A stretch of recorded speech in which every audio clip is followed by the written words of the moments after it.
유동성이 지속되지만 변동성이 한 번씩 찾아올 거예요. 근데 지금 우리가 마주한 그 변동성이 뭘까요? 바로 트럼프 대통령의 대법원 판결이에요. 지금 상호관세가 무효화된다. 이것은 트럼프 대통령 스스로 얘기하듯이 예. 이것은 파괴적인 일을 불러올 겁니다. 실제 미국의 상호관세 세입이 이렇게 급격히 들었습니다. 그러니까 이걸 가지고 이제 다시 돌려줘야 되는 상황이 된 겁니다. 그러면 주식시장은 망가지겠네 라는 생각을 일단 1차원적으로 하겠죠. 네. 그러니까 지금 어떻게 해요? 그러면 그 유동성 장세는 언제까지 지속될 것인지. 지금 말씀드렸었던 Everything Rally는 유동성 장세 때문이에요. 그 유동성 장세는 언제 끝날 건지가 중요한 거 아니에요? 해마다 네. 이 경제 전망을 들어야 우리가 또 한 해를 시작할 수가 있습니다. 오늘은 경제 읽어주는 남자 김광석 교수님과 함께 2026년 경제를 한번 준비해보고 또 올해 경제가 어땠나 정리해보고 이어나가보도록 하겠습니다. 안녕하세요. 안녕하세요. 반갑습니다. 네, 반갑습니다. 와, 분위기 좋네요. 네. 좋습니다. 네. 올해도 책이 나왔습니다. 네, 그렇습니다. 네. 책이 몇 년도부터 나왔었죠? 경제 전망을 했던 것은 2011년부터 보고서로서 연구원에서 해왔고 단행본으로 냈던 건 2019년부터 쭉 해왔고 2050년까지 여러분께 전망서 쓰기로 약속을 한 상태입니다. 그래서 제가 어느 해에 미리 좀 더 읽어볼 걸 했던 해가 있었어요. 그러니까 네. 너무 전망을 딱 뚜렷하게 해주시니까 이거를 조금 알았으면 내가 이걸 움직였어야 했었는데 하고 굉장히 후회했던 적이 있거든요. 네. 그래서 독자 여러분들이 좀 이 책을 읽고 좀 제대로 준비를 해야 하지 않나라고 생각합니다. 네, 아마 도움 되실 거라고 생각합니다. 네. 그럼 2025년 어땠는지 그리고 2026년의 경제를 어떻게 전망하셨는지 좀 크게 이번에 분절점이라는 말씀을 사용해 주셨는데 네. 개관을 해주신다면 네. 큰 틀에서 보면 일단 좀 2025년이 특이한 시점이에요. 근데 역사적으로 보면 이제 100년이라는 시계를 봤을 때 25년이 하나의 쿼터처럼 잘리는 거예요. 그리고 다음 쿼터가 시작되는 건데 네. 그런 의미에서의 또 분절점이라는 표현도 좀 들어가고요. 그리고 이제 2022년부터 등장한 뭐 세계 경제 트렌드로서의 키워드인데요. 좀 어려운 용어인데 이제 지경학적 분절화라는 단어가 정말 큼지막하게 등장했었어요. 근데 이제 대중들은 이제 좀 잘 못 받아들였던 적이 있었어요. 근데 마치 전쟁의 일상화예요. 네, 전쟁의 일상화. 네. 22년 연초에 러우 전쟁이 시작됐을 때 처음에 어떠셨어요? 갑자기 웬 전쟁이라는 생각이 네, 들긴 했죠. 그러면서 전쟁이 계속될 거라고 생각했어요? 금방 끝날 거라고 생각하셨어요? 금방 끝난다고 금방 봤죠. 정리될 네. 거라고. 왜 그랬냐면 그 전쟁이 익숙하지 않았기 때문이에요. 네. 1980년부터 22년 초까지 전쟁을 경험하지 않는 삶을 살았기 때문에 전쟁이 발생했는데 이거 금방 끝날 거야 이렇게 생각했단 말이에요. 근데 아직까지 전쟁이 끝나지 않고 있고 전쟁이 더 많아졌어요. 네. 근데 인류의 역사를 되짚어 보면 사실 인류의 역사의 시작부터 전쟁이었고 인류의 역사는 늘 전쟁과 함께 했어요. 다시 전쟁과 함께하는 인류의 역사가 다시 돌아온 거예요. 그런 것을 소위 지경학적 분절화라고 합니다. 그러니까 세계화가 끝났다는 거예요. 네. 글로벌라이제이션이 끝났고 세계 200여 개 나라가 퍼즐처럼 붙어 있다가 이게 흩어지는 거예요. 분절화, 파편화. 그리고 제각각 따로따로 뭉쳐지는 거예요.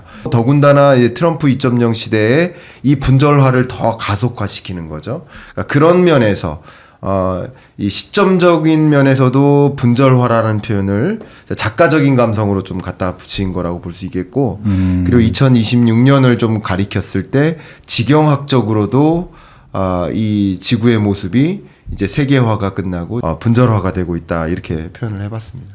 그래서 주식도 좀 혼란스러운 것 같아요. 모든 자산이 오르는 와중에서도 이런 문제들 때문에 더 혼란스러운 것 같거든요. 그러니까 이것저것 다 오르는데 유독 왜 금 가격이 올랐을까? 그러니까 큰 틀에서 보는 겁니다. 그러니까 어제 오늘의 자산을 논하는 게 아니고 큰 틀에서 올해 들어 가장 많이 올랐었던 자산 하면 이제 금이거든요. 근데 금 가격이 가장 많이 올랐었던 것은 소위 전쟁이라는 혹은 관세 전쟁과 같은 그 불확실성, 이게 바로 지경학적 분절화예요. 전쟁과 관세 전쟁, 무역 정책, 이런 불확실성이 고조되니까 안전자산 선호 현상이 집중됐던 거예요. 소위 유동성이 풀렸는데 그 유동성, 추석 때 용돈을 많이 받았는데 그 용돈 가지고 뭐 사 먹을까의 문제인 거예요. 근데 뭐 사 먹을까 했더니 불안해?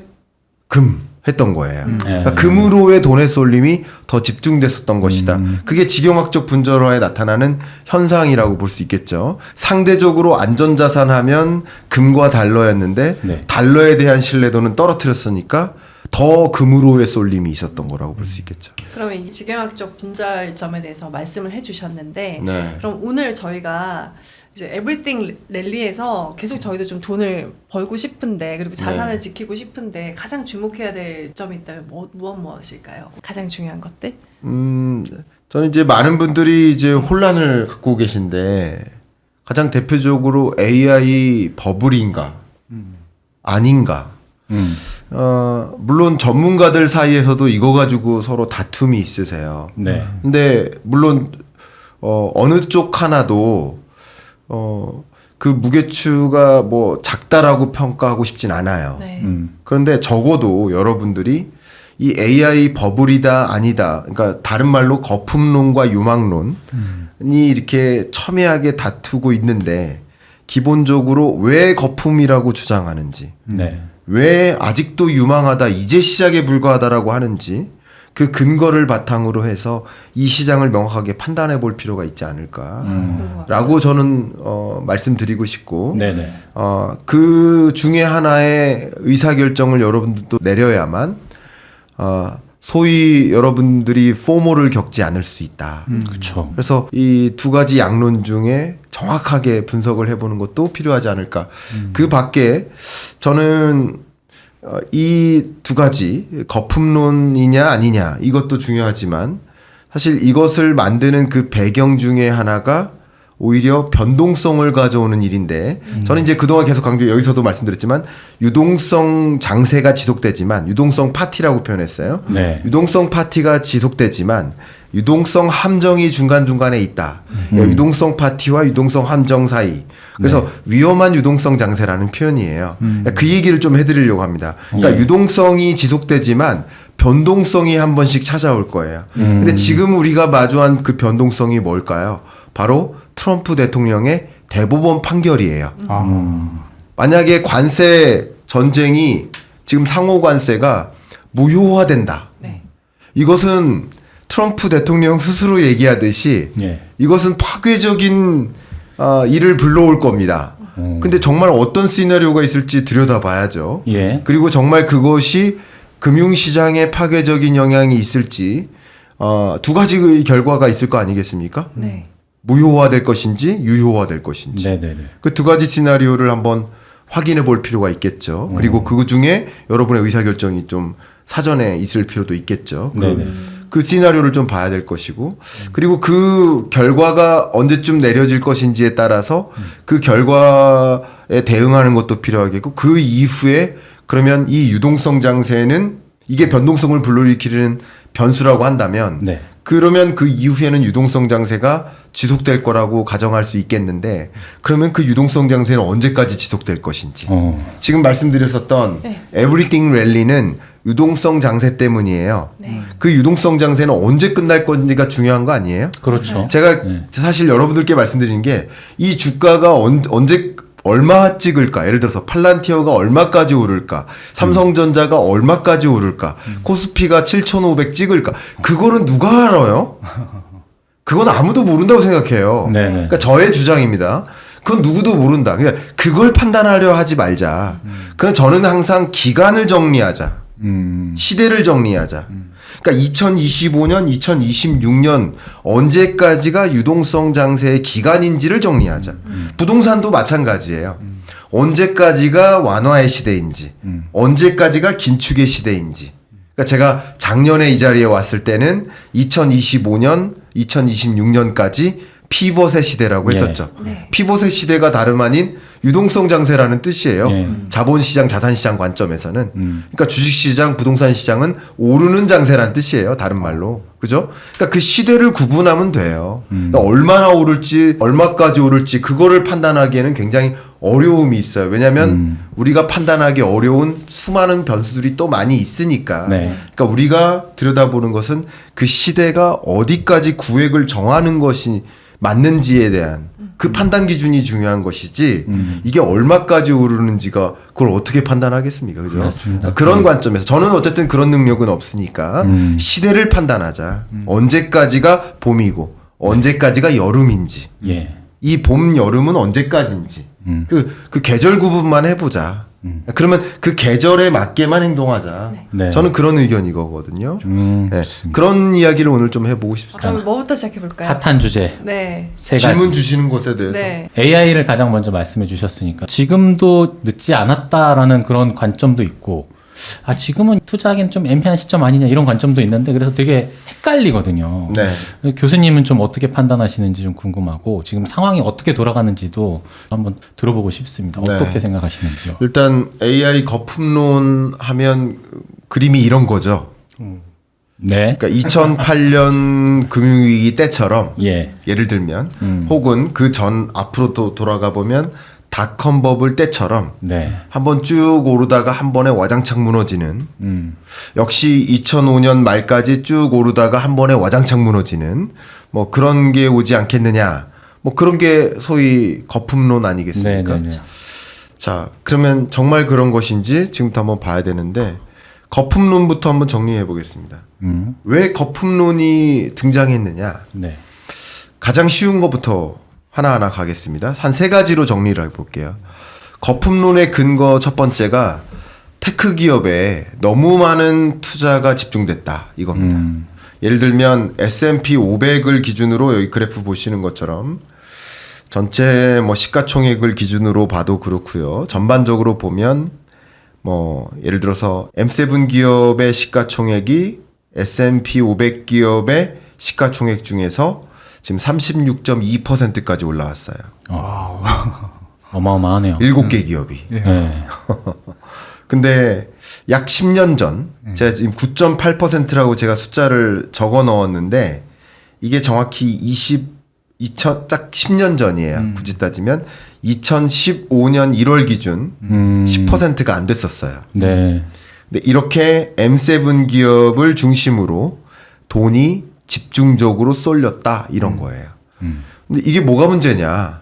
만약에 M7 기업 중에 하나가 무너지면 M7 중에 예를 들어 뭐 어떤 기업이 무너지면 네. 그죠? 구글이 무너지면 그죠? 테슬라가 무너지면 그러면 와장창 무너지는 거다. 뭐 이런 배경인 거죠. 네. 엔비디아가 만약에 무너진다. 그럼 와장창 무너지는 거 아니겠는가? 또 우리 밸류 체인을 생각해 보면 우리나라로 좀 돌려볼게요. 자동차 기업이 있다. 자동차 기업의 부품이 몇 개인지 아세요? 잘 모르겠어요. 자동차 한 대 부품 수만 개 되지 않을까요? 한 2만 개 정도 됩니다. 2만 개나. 한 2만 개. 개? 예. 근데 자동차 내연기관에 한 2만 개 되는데 그럼 2만 개의 부품을 공급하는 수많은 중소 중견기업 공급업자들로 구성된 게 이 지역 경제인 거예요. 예. 굳이 따지면 동남권이 주로 그래요. 음. 마치 그런 것처럼 이 M7 기업들의 앞단에 있는 수많은 스타트업들과 인력들과 네. 이런 구조를 한번 생각해 보면 이들 중에 하나의 기업이 무너지면 미국 경제가 휘청일 수 있겠구나 라는 생각을 할 수 있겠죠. 네. 예, 바로 그거예요. 그러니까 너무 과도하게 몇 개 기업에 돈이 집중된 거다. 이걸 가지고 문제를 삼고 있는 거예요. 첫 번째. 두 번째. 근데 유독 그런 기업들이 이 테크 기업들이 많이 올랐다 이거예요. 많이 올랐다. 그 많이 올랐다라는 것을 평가할 때 고평가를 진단할 때 가장 범용적으로 쓰고 있는 그 지표가 퍼예요. 네. PER. 퍼의 그 기본적인 개념은 뭐 이익 대비 주가가 높다 이거예요. 근데 특히 팔란티어가 미국 S&P 기업 중에 뭐 가장 높아요. 네. 퍼가 가장 높아요. 그러니까 뭐 어떻게 668배가 되느냐? 이건 말이 안 된다. 고평가다. 그러니까 이익은 이만큼인데 주가가 이렇게 될 수가 있느냐? 네. 라는 겁니다. 기본적으로 이게 너무 고평가다. 자, 이게 기본적인 버블론인 겁니다. 자, 뭐 테슬라도 높고 엔비디아도 높은데 유독 팔란티어는 더 높다. 이겁니다. 잠깐 깨알 설명을 더 드릴까요? 제가 한 방송에 출연했는데 공중파 MC가 네. 이 질문을 하는 거예요. 갑자기 팔란티어는 어떤 기업입니까? 갑자기? 예. 그래서 제가 네. 왜 이 질문을 하지? 저는 그랬는데 예, 예. 나중에 그 질문을 왜 하셨냐고 제가 물어봤어요. 그랬더니 그 의미가 있더라고요. 왜냐면 너무 많은 한국 투자자들조차 예. 너무 많은 사람들이 팔란티어가 도대체 뭐 하는 기업인지도 모르고 투자했다는 거예요. 그런 시사점이 있기 때문에 물어봤다는 거예요. 예, 예, 예. 그러니까 팔란티어는 기본적으로 AI 기업이에요. 네네. AI 데이터 분석 기업이에요. 근데 여러 서비스, 여러 플랫폼을 제공하는데 국방부에도 플랫폼을 제공해요. 그러니까 쉽게 말하면 AI 기업이면서 방위 산업인 거예요. 네. 그럼 두 가지 지금 주도주, 올해 주도주가 뭐예요? 아까 제가 말씀드렸던 AI와 방산. 지경학적 분절화 네, 시대잖아요. 그러니까 AI 기업도 주도주고 방위 주도주인데 이 두 가지 성격을 다 받은 거예요. 네. 고평가 받을 수밖에 없다고요. 두 가지가 다 교집합이라고요. 이런 기업은 없어요, 미국에. 네. 그러네요. 방위주의면서 AI 기업이 또 있냐고요. 그렇죠. 없잖아요. 네. 그러니까 고평가일 수밖에 없다고요. 자, 예. 제가 더 구체적으로 말씀드리겠습니다. 이게 핵심입니다. 세 번째, 왜 AI 기업이 버블이냐, 왜 버블이냐는 논란을 받냐면 바로 순환 투자에 있습니다.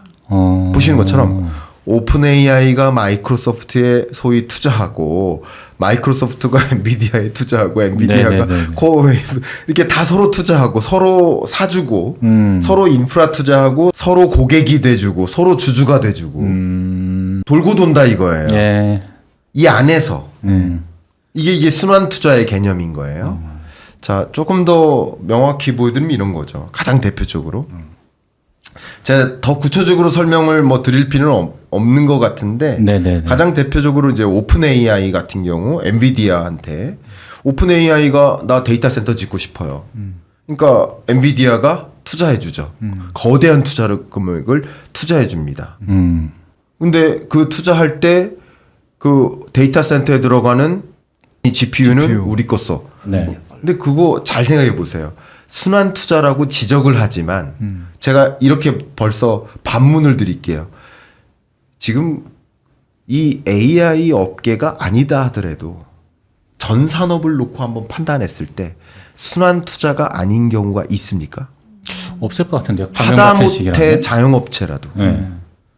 예를 들어 진로가 진로 소주를 공급하기 위해서 일개 자영업체한테 우리 소주 주로 팔아주세요라고 할 때 자금을 제공합니다. 이게 순환 구조예요.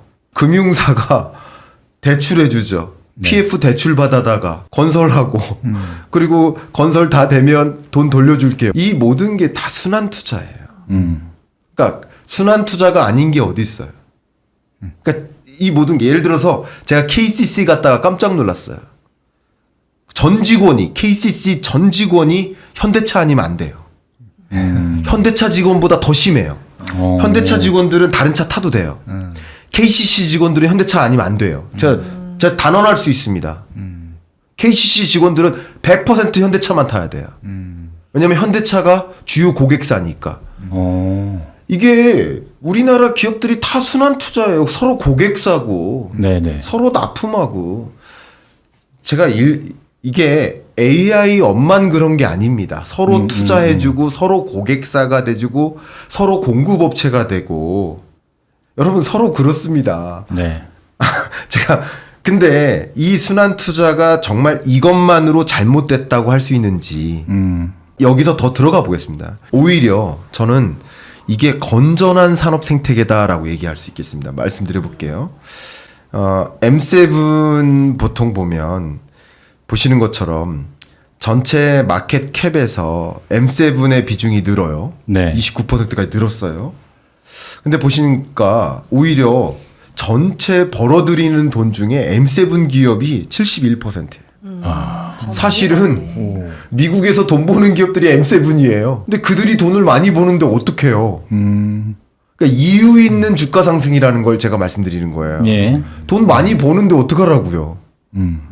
그리고 저는 이게 정말 좋은 생태계라는 걸 제가 말씀드리는데, 자 보세요. M7의 이 S&P 비중이 늘어나지만 네. 이들이 어떻게 하고 있냐면 오른쪽 보세요. 엄청나게 많은 자본 투자를 하고 있어요.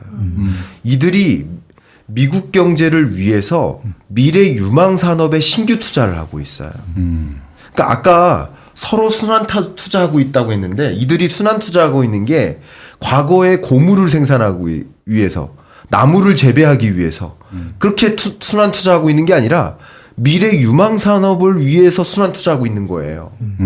미래 유망 산업을 위해서, 네. 미래 기대되는 수익을 위해서 가장 유망하다고 할 수 있는. 지금 엔비디아는 영업이익이 50%씩 증가하고 있잖아요. 세계 경제 성장률이 3.2%인데 네. 엔비디아의 영업이익이 50%씩 증가하고 있다고요. 그 영역으로 지금 순환 투자하고 있는데 그 순환 투자 그 자체만을 가지고 문제 삼을 수는 없다. 네. 제가 더 들어갈게요. 오히려 이게 건전한 산업 생태계다. 네. 제가 왜 이런 말씀 드리냐면 우리 한국 경제를 지적할 때 여러 가지 지적이 있지만 우리는 너무 많은 돈이 부동산으로만 쏠리고 있다 지적하잖아요. 예. 그렇죠? 그것도 저는 잘못됐다고 생각해요. 너무 많은 과도한 돈이 부동산으로만 쏠리고 있다. 추가적인 부가가치를 만들어내는 데는 한계가 있어요. 상대적으로 제조업으로의 돈의 쏠림을 못 만들어요. 네. 이거는 좋은 구조는 아니라고 생각해요. 근데 제가 지금 이거 보여드리는 이 그래프 보세요. 얼마나 건전한 산업 생태계예요. 이런 기업들이 미래 유망한 산업으로 돈을 자꾸 쏟아붓고 있는 거예요. 오히려 건전한 산업 생태계를 만들고 있는 거지. 이게 거품이다? 자, 근데 이게 핵심입니다. 닷컴 버블과 많이 비교해요. 닷컴 버블하고 아주 유사하다. 근데 닷컴 버블 때 여러분 많이 비교할 수 있는 그 그래프가 이겁니다. 이 보세요. S&P 주가예요. 주가는 이렇게 올랐지만 사실 수익성, 돈은 못 벌었어요. 이 차이 값이 뭐예요? 이게 버블인 거예요. 네. 왜 그러느냐? 제가 2013년에 현대경제연구원에서 그 당시 온라인 쇼핑 거래액이라는 통계가 처음 등장했어요. 네. 네. 그때. 그래서 월별 통계가 등장해서 월별로 데이터를 매월 제가 누적으로 그래프를 그리고 있어요. 지금까지. 이걸 지금 누적으로 보여드리는 거예요. 예. 제가 왜 이 말씀을 갑자기 드리냐면 이때는 닷컴 버블 때는요. 1990년대 말, 2000년대 초. 네. 그때는 이 온라인 쇼핑 데이터도 없었어요. 그쵸. 예, 그래프 한번 다시 보세요. 온라인 쇼핑 데이터가 아예 없었어요. 네네네. 2013년에 처음 그 온라인 쇼핑 거래 데이터를 통계청에서 생산하기 시작했었어요. 추상컨대 2000년 혹은 1999년 온라인 쇼핑 거래액이 네. 전체 도소매액에서 0.1%나 됐을까요? 그러니까요. 그러면 그때 이만큼 시설 투자를 한들, 이만큼 인프라 투자를 한들 바로 수익화가 됐을까요? 안 되겠죠. 그냥 단적으로 2013년이라고 해볼게요. 2013년에 이만큼 시설 투자를 한들 온라인 쇼핑 이커머스로 돈을 벌어들여봐야 얼마나 벌겠어요. 근데 지금은 25년이에요. 네. 시설 투자를 해도 당장 이커머스로 40%의 쇼핑이 이미 온라인 쇼핑으로 일어나고 있으니까 바로 수익화가 이루어진다는 거예요. 네. 닷컴 버블 때랑 지금은 차원이 달라요. 바로 수익화가 이루어질 수 있는 구조라는 거예요. 네. AI를 적용했을 때 투자에 따른 수익화가 이루어질 수 있는 구조라는 거예요. 그때랑 달라요. 그래서 이걸 보세요. 2000년 닷컴 버블 때의 기업의 상징이 시스코예요. 네. 그때 엄청나게 시설 투자를 합니다. 근데 이거 보세요. 이게 주가예요. 와, 그때 시스코가 주가가 어마어마하게 치솟습니다. 근데 다시 곤두박질 쳐요. 근데 보세요. 이 주가와 이 어닝의 차이가 버블인 거예요. 네. 근데 지금 엔비디아 보세요.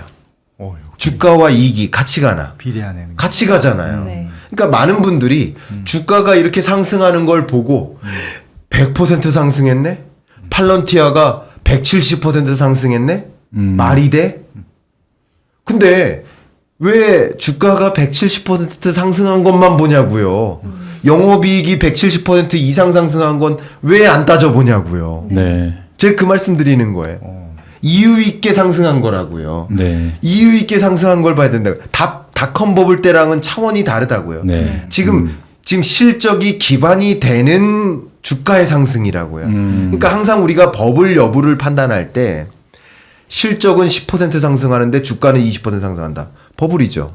근데 실적은 20% 상승하는데 주가는 20% 상승. 이건 버블이 아닌 거예요. 네. 근데 주가가 아무리 강하게 상승해도 이유 있는 실적이 뒷받침되는 상승이다라는 걸 제가 아까 버블 거품론을 계속 비판해 가면서 그건 지금 거품론이 아니다라는 것을 계속 제가 말씀드리는 중인 네네. 겁니다. 또 있습니다. 가장 중요한 거. 사실은 지금은요. 오히려 AI 이제 시작인 겁니다. 데이터 센터, 지금 AI 서비스를 제공하는 데 있어서 핵심이 어쩌면 데이터 센터인데요. 제가 한번 저를 이제 구두로 설명을 드릴게요. 지금은 많은 테크 기업뿐만 아니라 많은 유통업자들, 많은 금융사들, 금융업자들, 많은 자동차 기업, 자동차 회사들, 그러니까 모든 기업들이 AI 서비스 경쟁력을 강화하려고 움직이고 있어요. 네. 모든 기업들이요. 제가 단 하나도 빠짐없이라고 할 수 있겠습니다. 대기업들은 다요. 네. 그러면 AI 서비스를 제공하려면 반드시 필요한 게 앞단에 소위 GPU와 HBM이 필요해요. 그리고 GPU와 HBM에 기반한 데이터 센터가 필요해요. 네. 또 그게 작동이 되려면 전력이 필요해요. 예를 들면 네이버가 세종에 데이터 센터가 하나 있어요. 네. 그 데이터 센터가 전력 수요량이 100만 명의 인구 도시, 106만 명이 고양시예요. 고양시가 사용하는 전력량하고 똑같아요. 데이터 센터 하나가요. 어마어마하겠어요. 그러니까 데이터 센터가 어마어마한 전력을 소모한다. 이렇게 가정하시면 좋겠습니다. 네. 그러니까 지금 무슨 상황이냐면 세계 많은 기업들이 AI 서비스를 전달하려고 경쟁하고 있어요. 그러다 보니까 뭐가 부족해요? 데이터 센터가 부족해요. 그러니까 데이터 센터가 부족하니까 뭐가 부족한 거예요? GPU가 부족해요. 네. 그러니까 HBM도 부족해요. 그러니까 이게 또 부족하니까 또 뭐가 부족해요? 전력 공급도 부족해요. 이게 다 쇼티지입니다. 네. 그러니까 이게 다 공급 부족이 이게 다 가격이 오르는 거 지금. 네. GPU 가격 오르고 HBM 가격 오르고 이들 기업들의 주가가 다 오르는 거예요.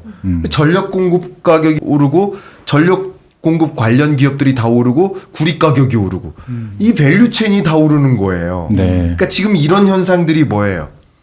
AI 버블이 아니라 이제 시작이라는 거예요. 이제 시작임을 제가 말씀드리는 거지.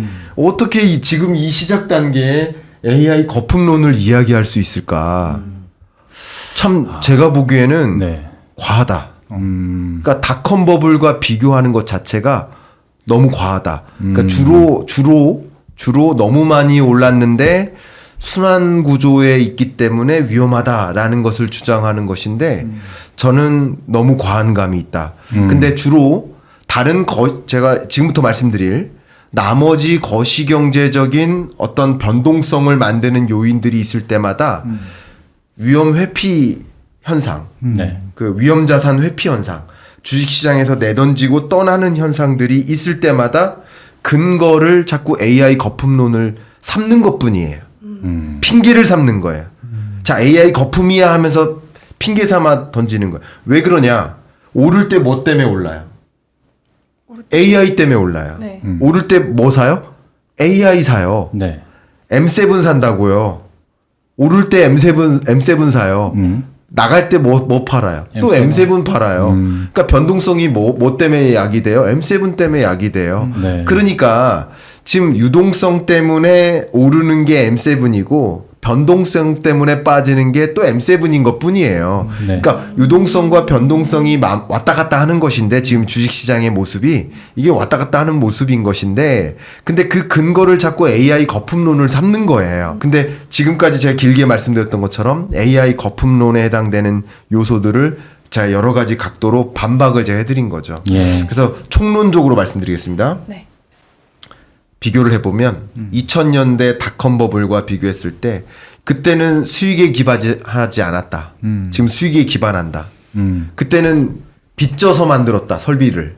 지금은 다 캐시플로우가 충분히 있다. 돈을 충분히 가지고 있다. 네. 그리고 그때랑은 달리 지금은 충분히 돈을 벌고 있다. 완전히 다르다. 이렇게 얘기하고 닷컴 버블과의 차이. 이게 캐펙스라고 하는데요. 캐펙스가 자본적 지출이라는 뜻이에요. 자본적 지출. 이게 굉장히 중요한 의미인데 기업들이 미래 이윤 창출을 위해서 계속 추가적으로 자본 지출을 하는 거예요. 네. 이게 좋은 생태계입니다. 이게 예를 들어서 우리나라가 안 좋은 생태계가 뭐냐면 돈 많이 번 기업들이 계속 쟁여놔요. 네.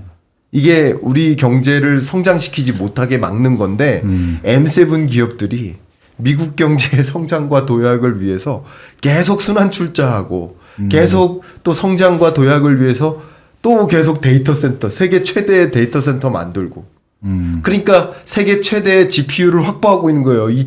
2천만 개의 GPU를 확보하고 있는 거예요. 네. 네? 그런 식으로 이렇게 가는 모습이 미래 성장을 또 추가적으로 만들고 그게 또 돈을 유입시키는 구조인 것이지 이게 닷컴 버블과 유사하다라는 측면을 가지고 설명하기에는 좀 서툰감이 있어 보인다. 네. 저의 판단인 겁니다. 예. 네. 그러면 이제 AI 투자 좀 해도 되겠다 생각이 드는데요. 만세. 근데 또 이 와중에 변화가 있을 수 있는 요소들이 있을 수 있다. 그 중에 제일 먼저 좀 맞이하게 될 큰 변동성이 있다면 어떤 게 있을까요? 뭐 가장 중요한 변동성 요인은 네. 2025년 한 해를 회상해봐라, 회고해봐라 라고 하면 저는 트럼프 대통령이 이 판넬 들고 이렇게 상호관세 부과할 거다라고 엄포 놨었던 25년 4월 3일의 모습이 올해의 한 장면이지 않나 저는 네. 생각을 합니다. 그때가 정확히 세계 200여 개 나라의 주식시장의 저점을 형성하는 구간이었습니다. 4월 3일에서 뭐 7, 8일 사이 그 정도 구간이 바닥 구간이었습니다. 근데 역시 미국 대법원의 판결 1심, 2심에서는 무효 판결이 난 거고 마지막 이 대법원 판결에서 그거 무효일 수 있다. 지금은 제가 무효다 아니다를 갖고 논하고 싶진 않습니다. 그건 굉장히 섣부른 의견이 될 수 있어요. 그리고 저는 주로 미국 주요 외신들을 많이 확인하고 있지만 미국 외신조차 상당 부분 바이어스 되어 있을 수도 있어요. 그래서 제가 미리 이렇게 딱 결론 내려고 싶진 않지만 의견이 분분한 건 사실이다. 요 정도로만 제가 의견을 드릴게요. 그러니까 사실은 뭐하다? 불확실성이 높다. 그쵸. 이렇게 네. 말씀을 드릴게요. 일단 설명을 한번 드려보면 기존 판결 결과를 가지고 설명을 드리면 이 상호관세는 어떤 법에 기초한 거냐? 이 IEPA에 기초한 겁니다. 네. 이 IEPA는 미국이 비상사태에 놓여 있다면 수입 규제를 할 수 있다 이 뜻이에요. 비상사태라고 한다면 수입 규제를 할 수 있다. 그러면 이 두 가지 조건에 부합해야 됩니다. 미국이 정말 비상사태냐? 트럼프 대통령은 뭐가 비상사태라고 했냐면 미국이 무역 적자 상황에 놓인 게 비상사태다. 1번. 두 번째, 수입 규제를 권한을 부여한다라고 한 게 맞아요. 근데 그 수입 규제가 여러 가지가 있어요. 예를 들면 뭐 가장 대표적으로 수입 규제 조치 중에 위생 검역 절차를 까다롭게 한다든가 안전성 테스트 같은 것들도 있고요. 그리고 관세 이외에도 네. 비관세 장벽도 있고요. 꼭 관세만 있는 게 아니라는 거죠. 비관세 장벽 조치들이 굉장히 많아요. 네. 여러 가지 장치들이 많이 있는데, 그러니까 수입을 규제할 만한 권한을 어쨌든 부여는 하지만 그게 왜 관세여야 되느냐? 왜냐하면 관세는 누구 거니까 관세는 뭐예요? 다른 말로 세금이잖아요. 네. 네. 조세제도잖아요. 조세제도는 누가 할 수 있는 거예요? 의회가 할 수 있는 거예요. 의회가 결정짓는 거예요. 우리나라도 역시 조세는 누가 결정해요? 의회가 결정. 국회, 예. 국회를 통과해야 돼요. 우리나라 부동산 세제 결정하는 것도 네, 종목과 세율은 국회가 정한다. 그렇죠. 국회가 결정하는 거예요. 네. 그러니까 역시 이 두 가지 IPA에서 명시하고 있는 이 두 가지 사항에 대해서 동의하기가 어려운 부분들이 있어요. 네. 그래서 이 대법관들이 판단하기를 의견이 좀 분분한 바가 있는데 말씀을 드리면 첫 번째, 미국의 무역 적자가 지금 2000년부터만 제가 보여드리고 있는데 그 앞단으로도 가도 거의 만성 무역 적자예요. 그럼 미국은 내내 비상 상황이었냐? 그리고 이 무역 적자를 야기한 나라가 중국만 있는 게 아니고요. 이 보세요. 두 번째 무역 적자를 야기한 권역이 EU예요. 그럼 EU가 무역 적자를 미국에게 야기하고 있는데 이게 비상 상황인 거냐? EU가 적대 국가냐? 동맹 국가 아니냐? 네. 일본, 한국도 마찬가지다. 동맹 국가로부터의 무역 적자가 이게 정말 비상 상황인 거냐? 아니면 이들 국가의 경쟁력인 거냐? 이들 국가의 수출 경쟁력이지 이게 무슨 비상 상황인 거냐? 네. 그리고 이게 하루 이틀 문제가 아니고 만성 무역 적자인데 이게 비상 상황인 거냐? 이게 논의 주제인 겁니다. 첫 네. 번째. 두 번째는 아까 말씀드렸던 것처럼 이 조세 제도는 의회의 권한이지 왜 행정부가 마음대로 조세 제도를 쓰느냐 이겁니다. 그러니까 결과적으로 의견이 분분한데 무효화될 수도 있는 겁니다. 그리고 뭐 트럼프의 손을 들어줄 수도 있어요. 네. 그럼 지금부터 이제 시나리오를 짜야 돼요. 어떻게 될지는 누구도 몰라요. 근데 뭐 진짜 빠르면 11월. 왜냐면 사안이 급급하니까 뭐 조금 늦어지면 내년 연초 네. 발표가 될 것으로 지금 현재 기대를 하고 있는데 그 동안에는 이게 계류가 되어 있으니까 불확실성이 있는 거예요. 근데 그 효과가 무효가 됐을 때의 그 파급 영향이 어마어마하기 때문에 차라리 그 효과가 크다면 주식시장에 이탈해 있는 게 어떨까 하면서 이탈해 있는 겁니다. 그 부분을 한번 설명드릴게요. 네. 일단 제이미슨 그리어 같은 경우 관세 환급 규모가 1천억 달러 된다. 왜냐면 관세는 누가 낼까요? 한번 질문 드려볼까요? 관세를 부과했잖아요. 네. 관세 전쟁 했는데 관세는 누가 내는 걸까요? 수입업자. 그렇죠. 네. 관세는 정확히 얘기하면 수입업자가 내는 거예요. 수출업자가 내는 게 아니에요. 그러니까 1차적으로는 수입업자가 내는 건데 수입업자가 그 많은 관세를 미국 정부에 내야 되니까 네. 내가 이 관세를 물고 이걸 수입해야 돼? 하니까 너 자동차 30% 할인해서 나한테 공급해. 이렇게 되는 거예요. 그래야 수입해 줄게. 이런 느낌이 되는 거예요. 그러니까 수출업자에게 가격 할인 압박이 주어지는 거죠. 네. 그러니까 모두가 힘든 거예요. 근데 어쨌든 수입업자가 관세를 낸 거예요. 지금까지. 근데 그거를 무효화되니까 소급 적용하니까 뭐 해야 돼? 환불 조치해. 리펀드 해줘야 돼요. 근데 최소 1천억 달러, 아마도 2천억 달러. 근데 지금 트럼프 행정부가 뭐 하고 있는지 아세요? 언론 플레이 하고 있어요. 이거 2천억 달러 넘을 거야. 3천억 달러 될지도 몰라. 이거 뭐 하는 거야? 언론 플레이 하고 있는 거예요. 왜냐면 그 환급해야 될 규모가 어마어마하기 때문에 그 영향은 파괴적일 거야. 그러니까 대법원 너네 내 손을 들어줘. 너네가 만약에 이 판결을 우리 패를 주면 미국 경제를 망가뜨리는 거야. 자꾸 압박을 주는 거예요. 자, 실제 미국의 상호관세 세입이 이렇게 급격히 늘었습니다. 상호관세 부과하기 전까지의 관세 세입이 그냥 도토리였다가 그죠? 급격히 늘죠. 3배 늘었네. 그렇죠. 급격히 늡니다. 그러니까 이걸 가지고 이제 다시 돌려줘야 되는 상황이 된 겁니다. 그러니까 그러면 어떤 일이 벌어질까요? 어떤 일이 벌어지냐면 그럼 갑자기 이 많은 돈을 물어줘야 되니까 네. 미국 정부가 대규모 국채를 발행해야 돼요. 그러겠죠. 네. 그러면 이제 국채를 발행할 만한 물론 그것 때문에 국채를 발행하기 위한 조건을 만든 건 아니에요. 이미 25년 7월에 OBBBA법을 통과시키면서 부채 한도를 증액해놨어요. 네. 마이너스 통장을 만들었다고요. 그럼 마이너스 통장에서 돈을 빼면 돼요. 근데 그거 하려고 만든 건 아니에요. 근데 어쨌든 그 돈 빼면 돼요. 그 돈 빼는 방법이 국채를 발행하는 거예요. 자, 근데 국채를 발행하는 과정에서 대규모 국채가 발행되니 국채 가격이 급락하겠죠. 네. 다른 말로 국채 금리가 급등하겠죠. 네. 그렇죠. 그럼 국채 금리가 급등할 거라고 생각이 된다면 그때쯤에 만약에 상호관세 무효 판결이 된다. 그럼 금융시장에서 1차원적으로 나타날 일은 아마도 대규모 국채 발행이 있을 거야. 그러면 국채 금리가 급등하겠네 일시적으로. 그러면 주식시장은 망가지겠네. 라는 생각을 일단 1차원적으로 하겠죠. 네. 그러니까 지금 어떻게 해요? 다 빼요. 미리 빼는 게 낫겠네. 그러니까 지금 변동성이 있는 거예요. 불확실하니까. 지금 아마도 무효 판결이 있을 것 같아 라는 생각이 들 때마다 아니야 트럼프 손을 들어줄 것 같은데 라는 생각이 있으면 다시 들어오고 이게 변동성을 왜냐면 언론 플레이가 강해지면 네. 설마 무효 판결 하겠어? 이게 대중들의 투자자들의 마음을 이렇게 만드는 거예요 지금 현재. 네. 근데 현재 아직까지는 그 누구도 몰라요.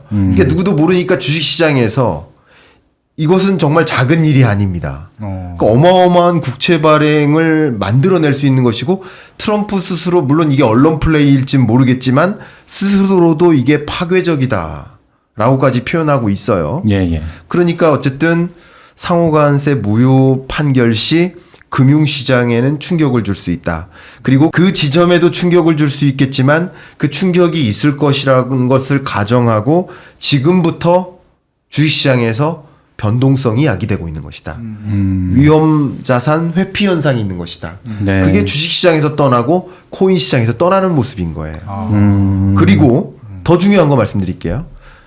좀 이따 말씀드리겠습니다만 트럼프 대통령 입장에서 중간선거 전략이라고 생각해보면 네. 26년 11월이 중간선거예요. 결국은 중간선거에서 이기려면 이 자산 가격이 언제 오르는 게 좋아요? 지금 오르고 그때 떨어지는 게 좋아요? 지금 떨어지고 그때 오르는 게 좋아요? 지금 떨어져야죠. 그러니까 사실은 자산 가격은 26년 중반부터 오르는 게 제일 좋아요. 네. 그러니까 오히려 지금은 좀 떨어져도 좋다라고 받아들이고 있을 거라고 생각합니다. 오히려 셧다운을 즐기기도 했죠. 셧다운이 좀 장기화돼도 좋아. 어쨌든 그런 여러 가지 면에서 봤을 때 지금은 아마도 상호관세 무효 판결 가능성도 충분히 있어. 물론 이게 공화당이 다수예요. 6대 3입니다. 뭐 그러니까 아마도 정치적인 판결이라든가 팔이 안으로 굽겠지 뭐 이런 식의 의견들도 많이 있어요. 그러니까 저도 몰라요. 어떻게 판결될지는 사실은 그 대법원에 있는 대법관도 몰라요. 그거 어떻게 합니까? 그죠? 왜냐면 이건 다수결의 결정 아니겠습니까? 그러니까 네. 본인도 모르는 거예요. 그러니까 지금으로선 모르지만 모르니까 불확실성이고 그 불확실성을 굳이 내가 떠안을 필요가 있어? 이미 내가 많이 벌었는데 예. 그러니까 차라리 지금 수익 실현해야지. 근데 그 근거를 AI 버블론으로 삼는 거죠. AI 버블론을 거품론을 근거로 삼고 이 불확실성을 떠안고 내가 안 갈래 하면서 정리하는 과정이다. 이렇게 정리를 할 수 있겠습니다.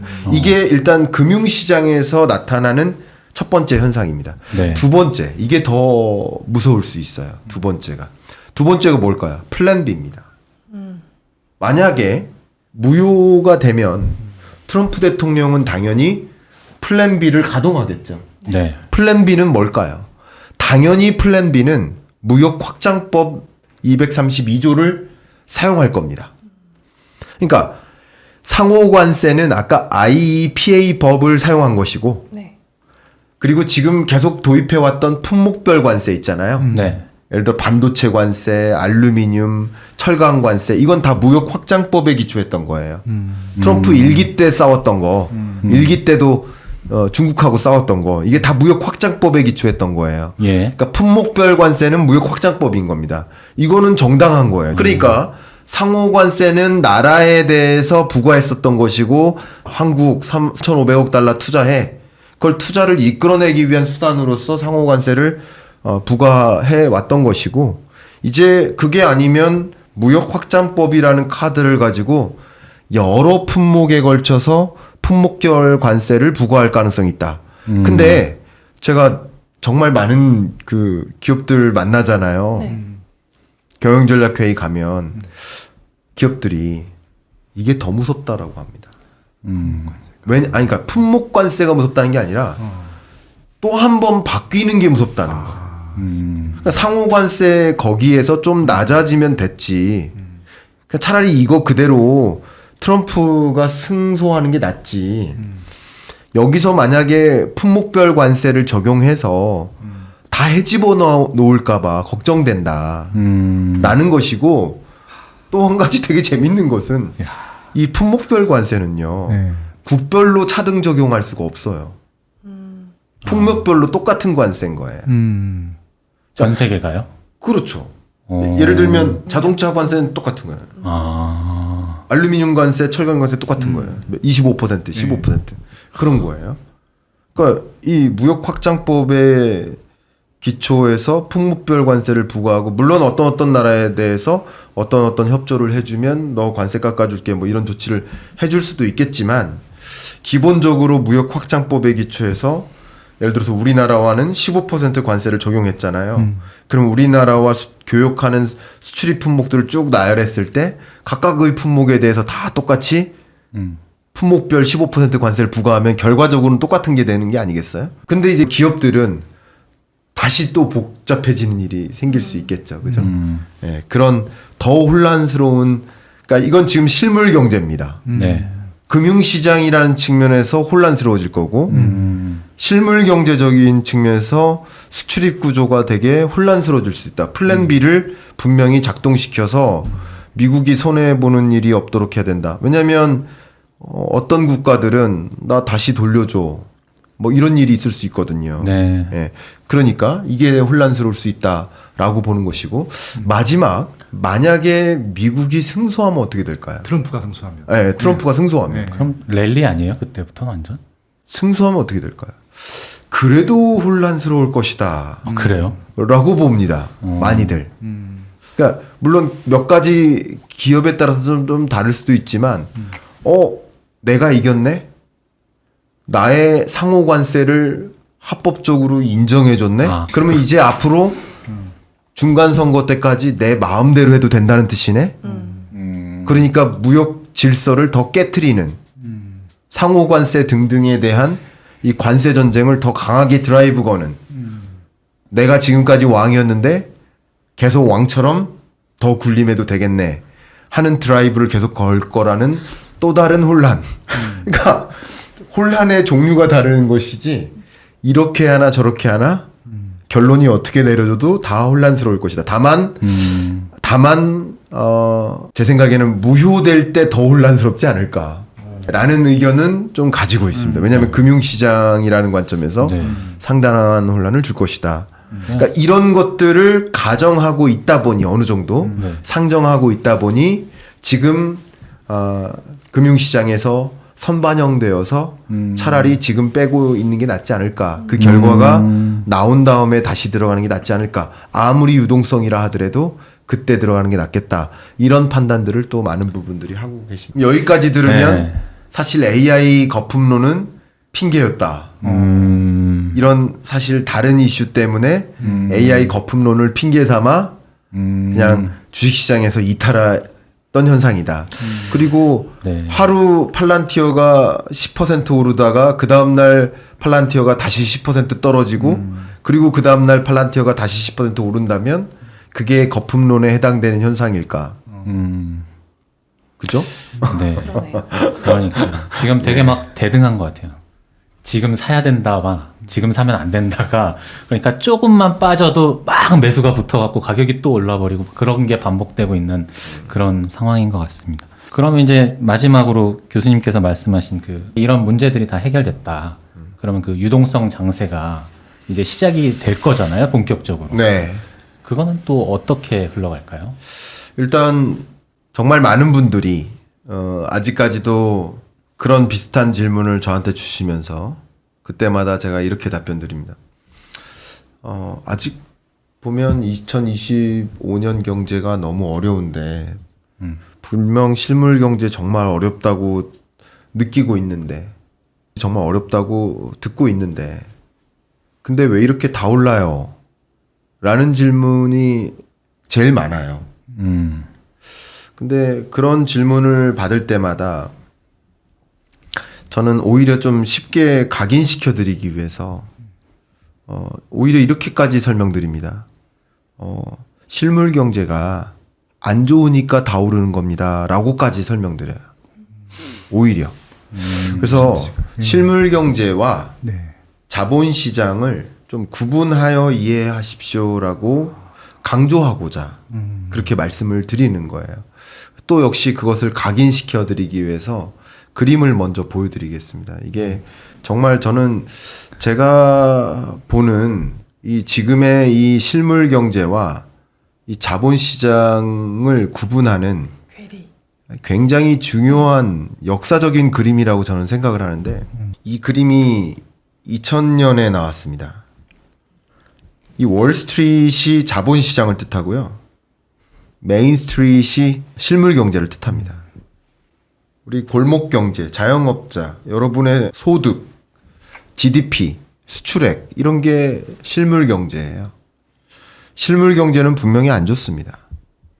근데 월스트리트, 금값, 주가, 집값 이것은 실물 경제랑 동떨어져 있다. 전혀 달리 움직인다. 전혀 달리 움직인다라고 일단 가정하고 이야기를 지금부터 들어봐 주십사. 말씀을 드리겠습니다. 근데 왜 달리 움직이나 왜 달리 움직이나를 이해했으면 좋겠다. 그 연결고리를 이해했으면 좋겠다. 그 말씀을 드려보고자 합니다. 제가 뭐 작년 이맘때도 이 자리에 나와서 25년 경제전망서를 이제 소개할 때 그때는 25년 경제전망서 책의 제목 자체가 그 피봇의 시대였어요. 26년까지 점진적으로 금리를 인하하는 시대 이렇게 전망한 거예요.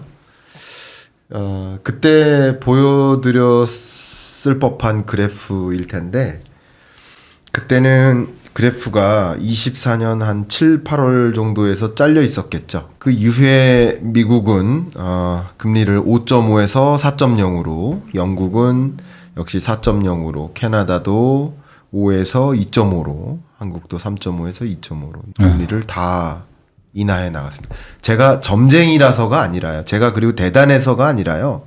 대부분의 이코노미스트들이 금리를 점진적으로 인하하는 시대라고 들여다봤습니다. 이게 대단한 전망이 아니에요.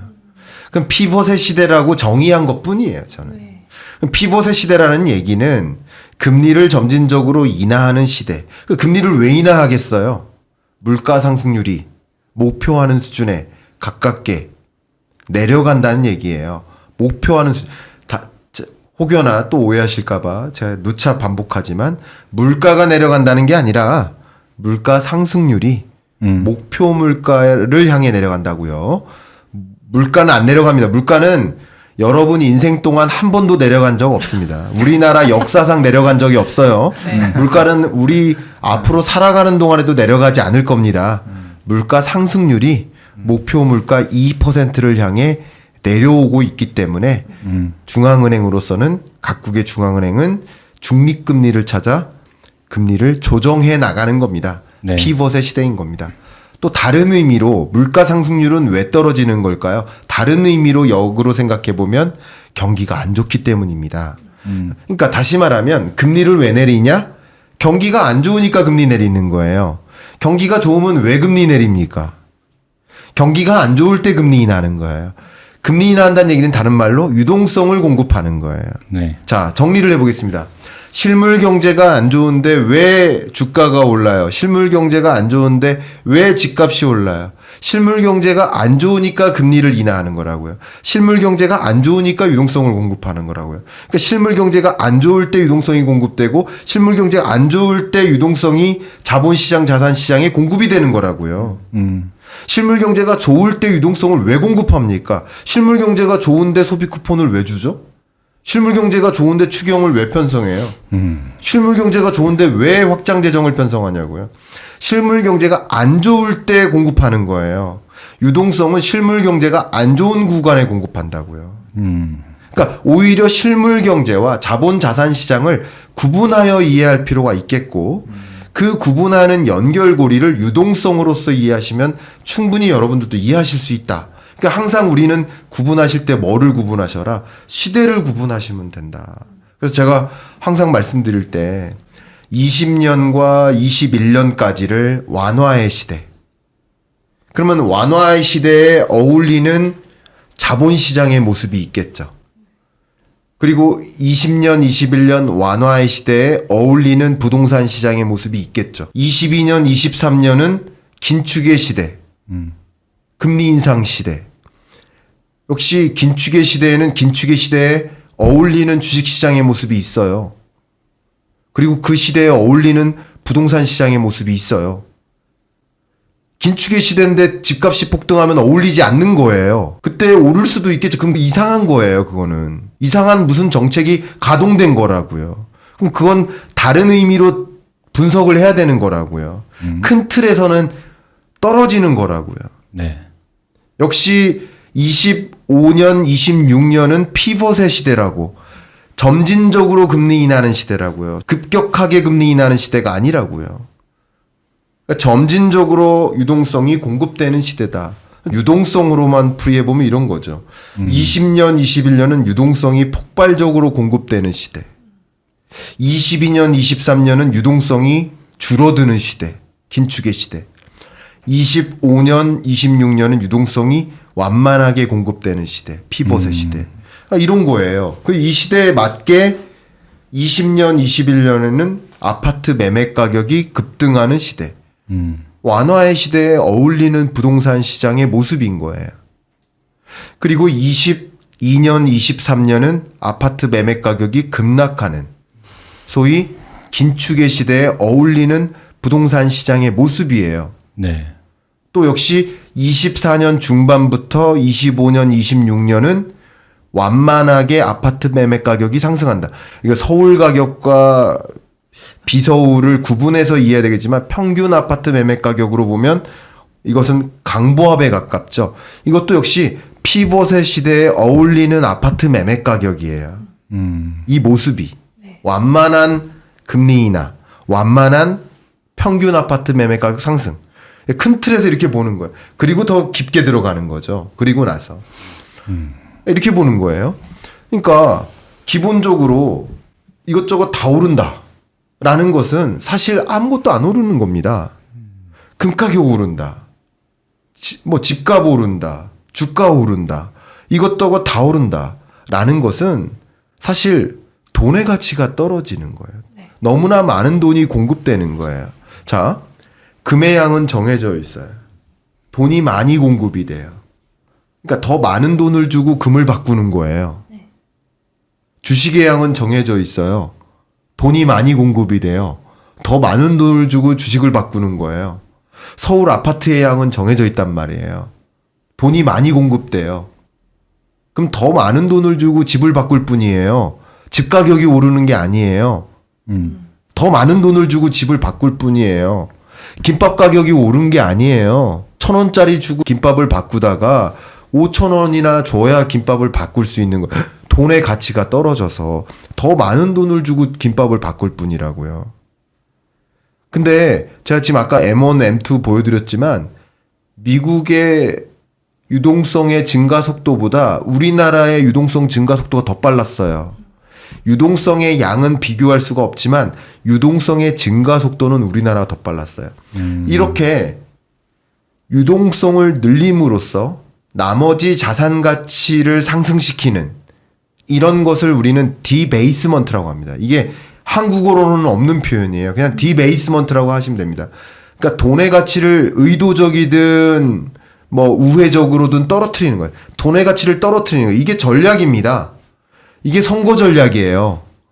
돈의 가치를 떨어뜨려서 나머지 자산 가치를 끌어올리는 거. 그러면 다 부자 되잖아요. 이게 중간선거 전략이에요. 트럼프의. 26년 11월 중간선거 때까지 3억 5천만 유권자들을 다 부자 되게 만들면 돼요. 어떻게 부자 되게 만들어요? 유동성만 공급하면 돼요. 유동성 공급하기 위한 장치는 다 마련했어요. 이미 25년 7월에 OBBBA법 통과시키면서 부채 한도 상향해놨죠. 스테이블 코인 발행을 위한 장치 마련해가지고 지니어스 액트를 통과시켰죠.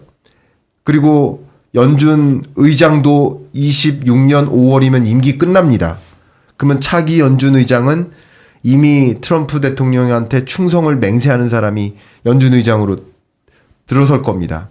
그리고 트럼프 대통령은 그러기 위해서 금리 인하할 만한 여건을 만들 거예요. 계속. 저는 여러분 이건 뭐 생각의 차이가 있겠지만 저는 어떤 생각을 하냐면 왜 시진핑 주석과 무역 합의를 적극적으로 했을까? 그건 물가 안정을 위한 것이다. 선거 전략인 것이다. 중국의 값싼 생필품이 필요해서다. 물가 안정을 유도해야 돼요. 자, 금리는 누가 결정해요? 중앙은행이. 근데 금리를 인하하도록 만드는 건 누가 해요? 행정부가 하는 거예요. 물가는 행정부가 잡는 거예요. 물가가 낮아져야 금리를 인하하는 거예요, 중앙은행이. 근데 물가가 낮아지게 만드는 건 트럼프 대통령이 중국으로부터 값싼 생필품을 무관세로 사오고 히토류 같은 거 차질 없이 수급받고 그리고 원유 공급량 더 늘리라고 중동 산유국들한테 막 얘기하고 그러면 원유 가격 떨어지고 생필품 가격 떨어지고 그렇게 유도해야 물가 안정됐어. 고용은 안 좋아. 그래서 오히려 그 셧다운 기간 동안 즐긴 거예요. 셧다운 즐긴 거예요. 연방정부 공무원들 막 해고하면서 셧다운 더 길어져라. 그래야 고용 해고를 더 많이 하면서 뭐 하는 거예요? 자, 고용 침체 됐으니 금리 인하할 필요성이 더 많아졌다. 그러니까 물가는 물가대로 잡고 고용은 문제가 많아졌으니 연준 봐라. 금리 인하해야지. 그러니까 금리 인하할 만한 환경은 이 행정부가 만드는 것이고 연준은 그런 환경, 데이터를 보면서 금리를 결정하게 만드는. 결국 다 뭐 하는 거예요? 디베이스먼트 전략인 거예요. 중간선거 전략. 그러니까 결과적으로는 26년 11월 중간선거 전략으로서 지금 공화당이 어쨌든 좀 밀리고 있어요. 상당 부분 레임덕도 왔어요. 네. 그러니까 트럼프 대통령으로서는 이 전략 카드를 써야만 해요. 굉장히 중요해요. 그러니까 바이든 행정부도 사실은 물가 인플레이션 너무나 높게 치솟고 그 인플레이션 오니까 금리 인상 대대적으로 단행하고 그래서 자산 가격 폭발적으로 급락하고 그래서 이 3억 5천만 유권자들이 가난해졌거든요. 실질 소득이 감소했어요. 그러니까 사실 선거를 이기기가 어려웠어요. 전 그렇게 평가를 합니다. 그래서 제가 드리고 싶은 말씀은 뭐냐면 트럼프 대통령은 그 모습을 지켜봤기 때문에 나는 중간선거 전략으로서 중간선거 치면 바로 또 진짜 레임덕 오거든요. 그러니까 중간선거를 반드시 이겨야만 한다라는 전략으로서 3억 5천만 유권자들에게 부자 되게 만들자. 부자 되게 만드는데 특히 언제? 25년 5, 6월 정도. 근데 정확히 연준 의장 교체 시점이에요. 그 정도가. 26년? 26년에. 네. 그럼 5월이 딱 파월 임기거든요. 그러니까 그 지점부터 금리 인하를 대대적으로 단행할 수 있는 여건을 지금 충분히 만든다. 특히 12월 1일부로 양적 긴축이 종료됩니다. 네. 양적 긴축이 종료되면 여건만 마련되면 양적 완화도 할 수 있게 된다는 뜻이에요. 자, 그럼 양적 완화나 금리 인하나 이런 카드가 다 있는 거예요.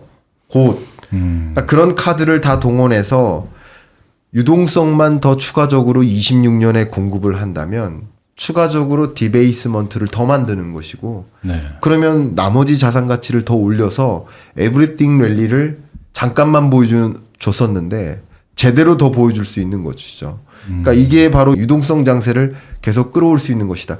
그래서 어쩌면 대법원 판결 결과가 좀 빨리 결과가 좋든 나쁘든 그 결과가 트럼프 대통령 입장에서는 빨리 나올수록 좋다. 트럼프 대통령의 승으로 끝나면 더 좋겠지만 어쨌든 그 결과가 빨리 나올수록 좋다.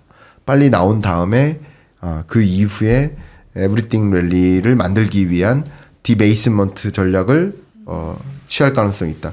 디베이스먼트의 개념을 설명하기 위해서 가장 적절한 그래프를 고르면 바로 이렇습니다.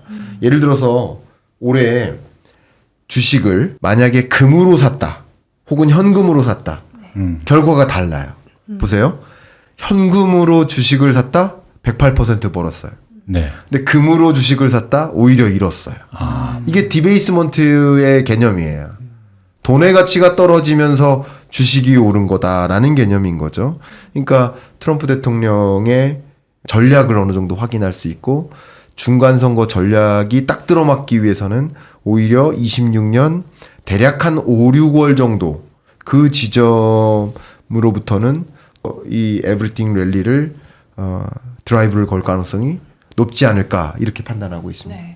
과연 우리의 경제 읽어주는 남자 김강석 교수님께서 최신의 경제 정보들을 이렇게 쉽게 알려주실 수 있을까 싶을 정도로 반복하고 또 그래프 보여주고 하시면서 이렇게 많이 알려주셔서 제가 진짜 2026년에 어떤 투자나 또 어떤 큰 결정을 할 때 흐름을 굉장히 파악을 잘 할 수 있을 것 같습니다.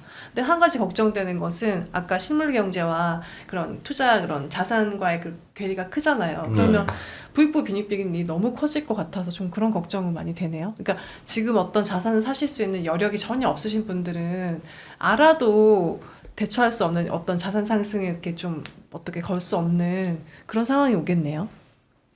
결과적으로 여러분들이 이제 어떻게 대응하느냐의 차이가 되겠죠. 네. 예, 상승률로 가정했을 때 여러분들이 뭐 자산을 보유했다 안 보유했다의 의미가 아니라 소득이 있다면 그 소득을 어떤 형태로 가지고 있을까의 문제라고 생각을 합니다. 네. 가장 대표적으로 소득을 그냥 저축의 형태로만 갖고 있을까? 아니면 뭐 주식의 형태로 갖고 있을까? 아니면 다른 자산의 형태로 가지고 있을까? 어떤 형태로 가지고 있을까에 따라서 1년 후 결과가 좀 많이 달라질 수 있지 않을까 생각합니다. 지금 일본은 이제 유동성 장세를 풀기 시작했고 이제 미국도 내일부터 풀 것 같고 네. 그럼 한국도 풀게 가능성이 높잖아요. 네. 근데 이게 또 영원히 또 풀지는 않을 거잖아요. 네. 그럼 이런 유동성 장세가 끝나는 것들 우리가 어떻게 알 수 있을까요? 그 부분 굉장히 중요한 질문입니다. 이게 네. 어쩌면 이게 가장 핵심이 되는 질문이라서 답변을 좀 드려야 될 텐데 네. 통상 유동성 장세가 있을 때 그러니까 돈의 가치가 떨어지면서 나머지 것들이 오르는 거잖아요. 그렇죠. 나머지가 오를 때 선후행성이 항상 있어요. 근데 먼저 오르는 게 변동성이 높은 것들이에요. 그러니까 코인이나 주식 같은 게 가장 먼저 올라요. 네. 선행성이 높은 것들. 근데 부동산은 선행성이 강하진 않죠. 근데 보통 이 주식보다는 후행이에요. 네. 근데 실물 경제적인 게 가장 후행하죠. 근데 가장 실물 경제적인 게 물가예요, 물가. 그러니까 쉽게 말하면 주식이나 코인이 먼저 선행해서 반등하고 상승률의 고점을 기준으로 본다면 그리고는 부동산 가격의 고점이 상승률의 고점이 가장 높은 지점이 그 다음이고 마지막으로 상승률의 고점이 높은 지점을 찍는 게 이제 물가 상승률인 거예요. 나중에 영향을 줘요. 그래프를 한번 보시면 22년에 물가 상승률의 정점을 찍는데 미국 PCE 물가를 기준으로 했을 때 물론 여기에는 22년 2월에 러우 전쟁이 등장해서 러시아산 원유 공급 부족에 따른 효과도 같이 가미가 됐으니까 그래서 22년 2월 이후의 물가를 정점으로 안 잡고 22년 1월로만 볼게요. 그게 6.1%입니다. 예. 와우.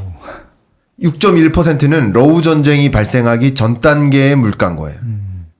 그러면 6.1% 미국 물가 상승률은 정확히 유동성에 따른 효과라고만 가정할 수 있겠죠.